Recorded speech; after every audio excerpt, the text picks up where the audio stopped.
안녕하세요, 여러분. 오늘도 즐겁게 과학개념 기차를 타볼 거예요. 오늘 우리가 기차를 타고 내릴 정거장은 바로 식물의 꽃역이에요. 오늘 우리는요, 식물의 꽃이 어떻게 생겼는지 그 생김새와 어떤 일을 하는지 알아볼 거예요. 그러면 본격적으로 오늘의 과학개념 기차 즐겁게 시작해 볼게요. 여러분은 꽃에 대해서 많이 알고 있나요? 선생님이 퀴즈를 하나 내볼게요. 꽃 중에서 가장 큰 꽃이 무엇인지 알고 있어요? 세상에서 가장 큰 꽃으로 유명한 꽃이 두 개가 있는데요. 하나는 라플레시아예요. 얘는 동남아시아의 섬 지역에 분포하는 식물이고요. 잎과 줄기가 없는 게 특징이에요. 꽃의 크기가 1m에 이른다고 해요. 다음으로 타이탄 아룸이라는 꽃인데 이 식물은요. 인도네시아나 열대지방에서 자라는 식물이에요. 이 꽃은요. 꽃이 필 때 고기가 썩는 듯한 고약한 냄새를 풍기는 특징이 있대요. 정말 재밌죠? 그리고 꽃 중에서는 생김새가 굉장히 특이한 꽃도 있어요. 예를 들어서 주머니 모양을 닮은 복주머니 란꽃이라는 게 있고요. 새의 모양을 닮은 헤오라비 난초라는 꽃도 있어요. 또 시계를 닮은 꽃이라고 해서 시계꽃이라는 식물도 있어요.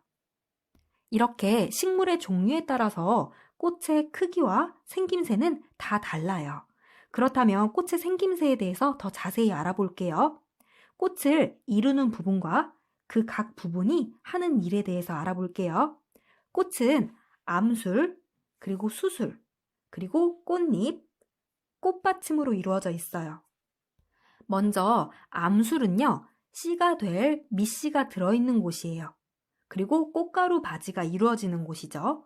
여기서 꽃가루 바지는 무엇이냐면요, 바로 수분을 뜻해요. 여기서 이 수분은 우리가 물이라고 알고 있는 그 수분이 아니라 가루를 받는다는 뜻이에요. 암술이 수술해서 꽃가루를 만들면 그 꽃가루를 받거든요. 이걸 우리는 꽃가루 바지라고 말해요. 식물은요, 스스로 꽃가루 바지를 하지 못해요. 그렇기 때문에 곤충이나 새의 도움을 받아서 꽃가루 바지를 할 수 있어요. 그렇다면 암술은 이러한 꽃가루 바지가 이루어지는 곳이라고 알려줬는데 다음으로 수술을 볼게요. 수술은 꽃가루를 만드는 역할을 해요. 다음으로 꽃잎은 이 암술과 수술을 보호하는 역할을 해요. 그리고 곤충을 유인해서 꽃가루 바지가 잘 이루어지도록 해요. 그래서 꽃잎이 화려하죠. 곤충을 유인하기 위해서예요. 또 마지막으로 꽃받침이 있다고 했는데요. 이 꽃받침은 꽃잎을 받치고 보호하는 역할을 해요. 이렇게 선생님은 꽃은 암술, 수술, 꽃잎, 꽃받침으로 이루어져 있다고 했는데요. 모든 꽃이 이 네 가지로 이루어진 건 아니에요. 예를 들어서 수세미오이나 호박 같은 경우에는 암꽃에 수술이 없어요. 그리고 수꽃에는 암술이 없어요. 이러한 특이한 사례 외에는 대부분 꽃은 이 네 가지로 이루어져 있다고 보면 돼요. 그렇다면요, 선생님이 아까 꽃가루 바지에 대해서 설명했죠.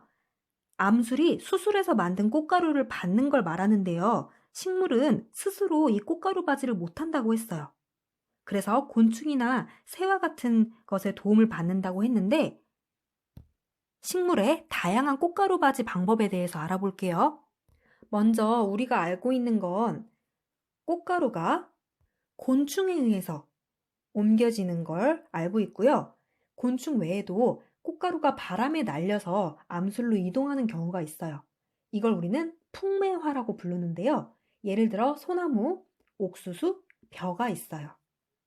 이런 경우는 곤충을 유인할 필요가 없죠. 바람에 날리기 때문에 꽃가루가.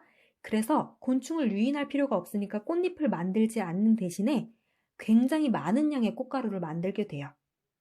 또 바람뿐만 아니라 꽃가루가 물에 의해서 암술로 이동하는 경우도 있는데요.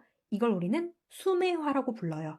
예를 들어서 검정말, 물수세미, 나사말이 있어요. 또 아까 곤충 외에 새에 의해서 꽃가루가 옮겨지기도 하는데요. 이걸 우리는 조매화라고 불러요. 예를 들면 동백나무, 바나나가 있어요. 그리고 우리가 기본적으로 되게 알고 있는 꽃가루가 벌과 나비, 파리 등 곤충에 의해서 암술로 옮겨지는 걸 바로 충매화라고 불러요. 예를 들면 코스모스, 매실나무, 사과나무, 연꽃 등이 있죠. 어떤가요, 여러분? 오늘 우리는요, 꽃의 생김새에 대해서 알아보았고요. 꽃을 이루고 있는 각 부분이 하는 일에 대해서도 알아보았어요. 꽃가루 바지가 무엇인지도 알아보았고요. 그러면 오늘은 여기까지 하고요. 다음 시간에는 열매에 대해서 배워볼게요. 그러면 다음 시간에 다시 만나요.